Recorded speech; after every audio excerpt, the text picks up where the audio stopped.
कश्मीर के railway station के पास घना जंगल था। रेलवे स्टेशन के पास एक संकरी मिट्टी की सड़क थी। जंगल के पास रहने वाले लोग रात में उस रास्ते से जाने में असहज महसूस करते हैं। वे कम जाते हैं। रात में उस रास्ते पर अगर कोई अकेले जाने की कोशिश करता तो वो मृत मिलता, और उसके हाथ नहीं थे। किसी ने उसके दोनों हाथ काट दिए तो लगभग 10 साल जाता। सभी लोग सिटी रोड में जाते हैं। सरकार उस रोड को कंक्रीट में बदलना चाहती है और अंत में सड़क का काम शुरू हुआ। ठेकेदार के अधीन 15 मजदूर थे। 3 मजदूर जंगल में तंबू बनाकर रहते थे। अन्य 12 मजदूर शहर में रहते थे। एक दिन 3 मजदूर खाना खाने के बाद टेंट में सोने चले गए। एक कर्मचारी पेशाब करने के लिए उठा। वो तंबू से बाहर आया। पेशाब ने देखा कि एक हाथ उसे इशारा कर रहा है। वो हाथ जमीन के नीचे था लेकिन चल रहा था। उसने सोचा कोई जमीन के नीचे गिर गया। वो उसकी मदद के लिए दौड़ पड़े। उसने उस हाथ को पकड़ लिया और खींच लिया। हाथ लहूलुहान और गीला था और अचानक हाथ ने आदमी को जमीन में खींच लिया। अगले दिन मजदूर मृत मिला।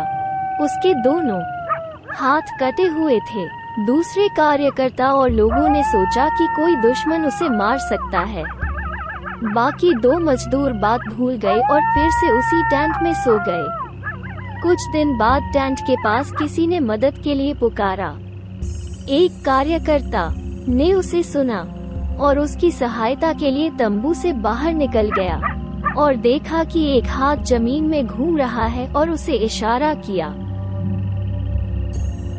कार्यकर्ता ने सोचा कि कोई मदद के लिए रो रहा है। वो उसकी मदद के लिए गया।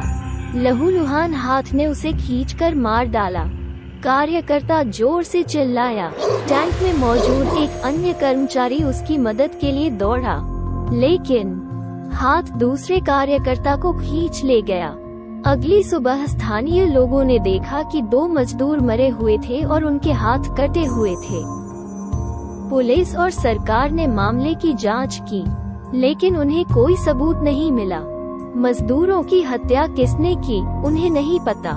कुछ दिनों के बाद सरकार ने सड़क की मरम्मत रद्द कर दी और इसे डेंजर जोन घोषित कर दिया है। कुछ दिनों बाद स्थानीय लोग अक्सर कटा हुआ हाथ देखते हैं, लेकिन वे इस पर कोई प्रतिक्रिया नहीं देते हैं।